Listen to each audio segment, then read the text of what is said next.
If not, he's probably crawling up the ladder. I'll take him over Andujar and Torres right now. Keyword right now.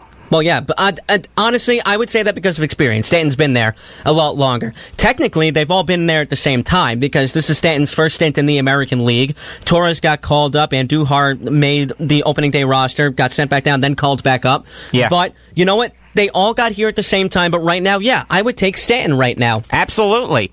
Gary Sanchez. Were you done about the ninth inning? Well, I was about to get to that, so thank you for the thank you for the push. Sorry about that. No, it's okay. Gary Sanchez is probably, when healthy, he's starting to tick me off. When healthy, when he's productive, is probably one of the best catchers in the game. Probably one of the best in the American League if you want to go small sample size. He had a rough day yesterday. Pass ball led to a run. I was watching that, and I was an hour removed from surgery, and even I saw he dogged it.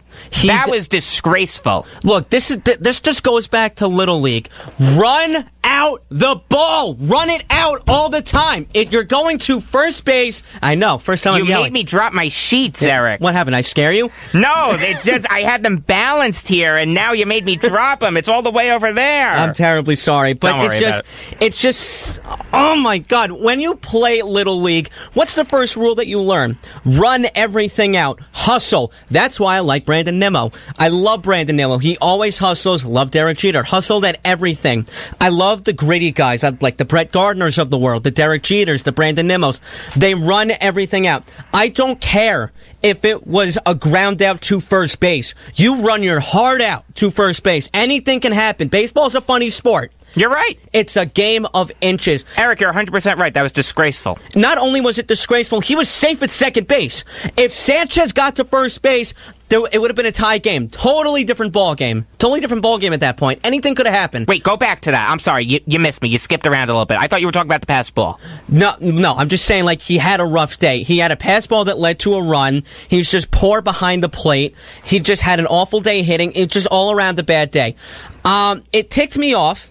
I do not want to trade him. Don't trade him. I do not want to cut ties with him. But Josh Bard does need to work with him and get his head straight, because he was a former catcher. He knows what's going on. Gary Sanchez can be saved. You just got to work with him. Do you miss Joe Girardi? Girardi didn't do it, though. Girardi didn't save Sanchez in terms of defense. Granted, he was better with Girardi, but I don't know if there's really a causation there. It's just so frustrating, Watch, because this guy is still batting under the Mendoza line. He's not that kind of hitter. That's what's like 188, right? That's what's so frustrating about it. He's a much better hitter, and he's a much better catcher than how he's playing. I don't know what's wrong with him. Is he trying to play through injuries? Actually, he just got put on the DL today. Yes, I saw that. So, was he playing through injuries? He was, but that goes back to you report yourself when you're hurt and you don't hurt the team. No one wants you to be a hero here. If you're not swinging the bat well, we don't want you hurt. You can't defend on a good day. What are you going to do when you're hurt? Very true. And let Romine play. Let Higashioka play. He was fantastic when he came up. He actually just called up. He just got called up a couple of minutes ago. Yeah. So I thought they traded for Real Muto. Imagine. That'd be great. After the game, all the eyes were on Aaron Boone because, new manager, big test. And he basically said, well, I didn't see him right away. I'll have to take a look again, and then we'll discuss this further. He's not in the lineup today due to the injury, but before that, we didn't know if he was hurt. He was not in the lineup. He was not a DH. I didn't think he was until he was put on the DL, to be honest with you. But you know what? Aaron Boone did the right thing. He did the right thing by sitting him down, laying down the law. Unfortunately, he's hurt, but Aaron Boone did the right thing here. Yes, he did. I do like Boone a lot. So, on that note, let's take a quick break. Don't go anywhere, because we'll have an exclusive interview with James Overmyer coming up next. He's the author of Cum Posey of the Homestead Grays, a biography of the Negro League's owner and Hall of Famer.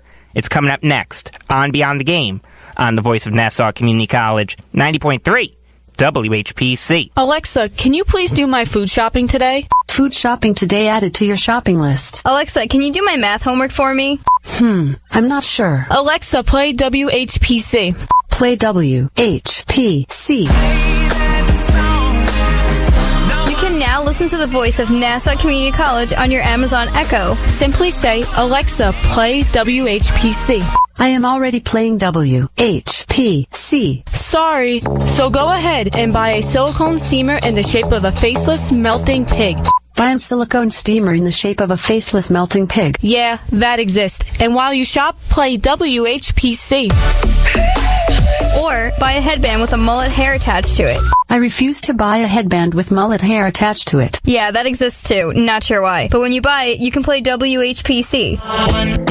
So play WHPC on your Amazon device today. And thanks for listening to 90.3 WHPC. This show is brought to you by the NYCB Theater at Westbury, who presents Boys to Men on Sunday, August 5th at 8 p.m. More information can be found online at venue.thetheateratwestbury.com. Hi, I'm Rob Leonard, host of Beatles Songs for the past 24 years right here on WHPC. Beatles Songs airs every Friday from 8 p.m. to 11 p.m., playing the music of the Beatles together, apart, along with Beatle cover songs and songs the Beatles covered, along with songs the Beatle either guested on and or produced. And of course, we provide Beatle news. It's not the same show where they play the same 10 songs.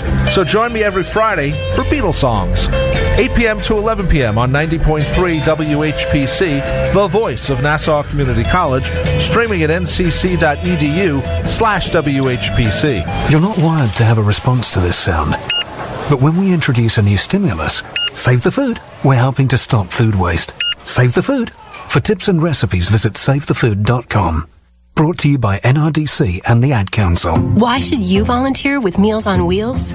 I'll come to the door with one meal and I'll walk away with a full heart.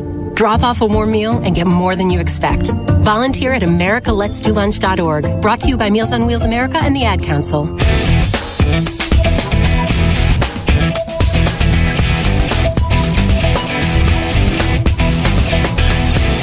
You are listening to Beyond the Game on the voice of Nassau Community College, 90.3 WHPC. I am Jacob Valk. Sitting across from me, the one and only Eric Fischetti, and we are fortunate enough to be joined by James Overmyer, the author of Cum Posey of the Homestead Grays, a biography of the Negro League's owner and Hall of Famer. James, how are you?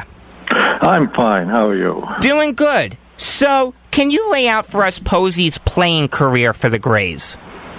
Well, his playing career for the Grays wasn't very long. He started out of high school, or before he graduated from high school, playing for the semi-pro Grays, amateur Gray team, and then they turned semi-pro, and then he took them over as the business manager and field manager as he built them up eventually to be a Negro League power. He was a mediocre outfielder, frankly, and he was, by about 1921, he'd found somebody else to take his place. However, he has the distinction, along with only one other person, of being in 2 Major League Sports Halls of Fame because he was a great basketball player in the 20s. He was thought to have been, well, it's subjective, but he was the best or one of the best black basketball players on the East Coast. And that was his, in terms of actually being an athlete, that was his star turn. But he gets more. So he's in the basketball hall and he's in the baseball hall, but his real long-term accomplishment was to take the Grays from a local Pittsburgh sandlot team, build them up into one of the really feared independent black teams in the nation, and then when the time was right for him, because he was a very canny businessman, joined the Negro Leagues. The Grays won 9 consecutive pennants in the Negro National League from the late 30s up till right around the end of World War II. Now, would you be able to describe to us Posey's managerial career? Yes, he was very aggressive. He was very bright, very aggressive physically, particularly as a basketball player. In the early days, there weren't a lot of rules and a lot of games only had one referee, so you can imagine what went on off the ball. He was very aggressive. He would ride umpires. He hated players who got in fights with umpires, but he would take it all on himself. And he was ejected many times from games, occasionally in non-league games. If he didn't like the umpire's decision, he would pull his team off the field. He had a lot of quivers, arrows in his quiver, I believe they say. Managerially, he started around the mid-20s. He started scouting for out of Pittsburgh players, star players. He made a lot of money playing his team in Western Pennsylvania, Eastern Ohio. They were the number one sought-after semi-pro team. They would get like 3/4 of the gate receipts, which is as a visiting team, which is extremely unusual. But people, because the attendance would double or triple when they came to town, so the local team could afford to do that.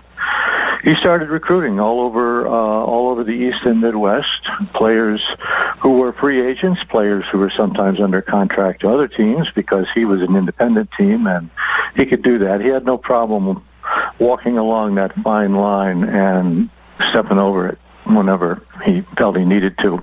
He wasn't alone among Negro League owners doing that, but he was probably better at it and better funded at it than anybody else.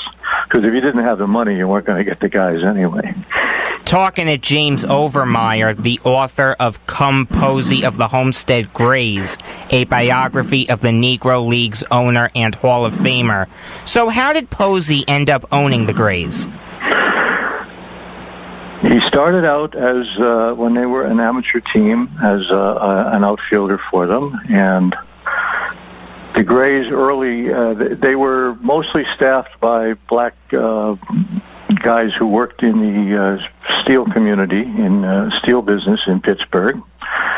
And early on, they came to a crossroads, a sort of a crisis in two ways. The big money was to be gotten playing on weekends. The president of the club and the field manager were devout Christians and refused to play on Sunday, and that got to be a problem. Also, the more games they would play in the afternoon, they would start to lose the participation of the guys who worked in the mills, because you just couldn't walk off your job to play a ball game. So Posey and a couple other fellows who didn't have these conflicts stepped in and started taking over the team, and he eventually, he rarely was president of any club he was in, or president of the league when he was a league officer. He liked to keep a little lower profile than that, but it was very clear he was running things. And so he found players who didn't have these conflicts or could get around them, and they started playing. They were probably playing as a semi-professional team. They were probably playing 5 games a week, and then they started to branch out out of Pittsburgh and play in about a 50-mile radius and then a 100-mile radius, and were logging 100. They were logging as many games in a shorter season as a major league team would in a 6-month season. Now, in what ways did Posey keep getting future Hall of Famers to the Grays? Well, he knew who to pick, for one thing. He was a good choice. He was a good judge of talent. He also, until the depths of the Depression, when he did indeed finally have financial troubles, he could pay them. They made so much money in this 150-mile, say, radius, playing in places like Akron and Toledo and Charleston, West Virginia, big cities, drawing lots of people to the park, taking a big cut of the profits. He could afford to pay these guys. He could recruit them, he could pay them. And he said, and there's no surviving financial stats to back it up, but he said, and it's probably true, that until the Depression, the Grays' payroll went up every year. He did not cut players' salaries unless they absolutely deserved it. And as a result, players wanted to play for him. And black baseball was financially insecure at that